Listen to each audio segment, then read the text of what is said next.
একটা ডোরাকাটা বিড়ালের বাচ্চার একটা বড় দানব আকৃতির কবুতর ছিল। বিড়ালটা রোজ সেই কবুতরের জন্য খাবার আনতো। একদিন সে মাছ ধরতে যায় নদীতে, তারপর সে একটা কুমির পায়। সে কুমিরটাকে ধরে সে বাজারে নিয়ে যায় বিক্রি করার জন্য। তারপর সেটা বিক্রি করে অনেকগুলো টাকা পায়।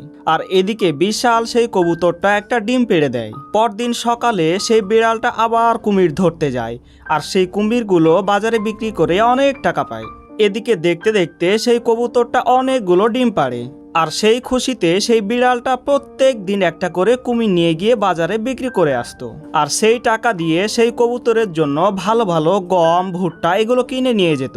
আর সেই কবুতরটাও নিয়মিত তার ডিমে তা দিতে থাকে আর অপেক্ষায় থাকে বাচ্চা ফোটার। আর বিড়ালটা দিন রাত কবুতরের জন্য পরিশ্রম করে। একদিন সেই কবুতরের ডিম ফুটে অনেকগুলো বাচ্চা বের হয়।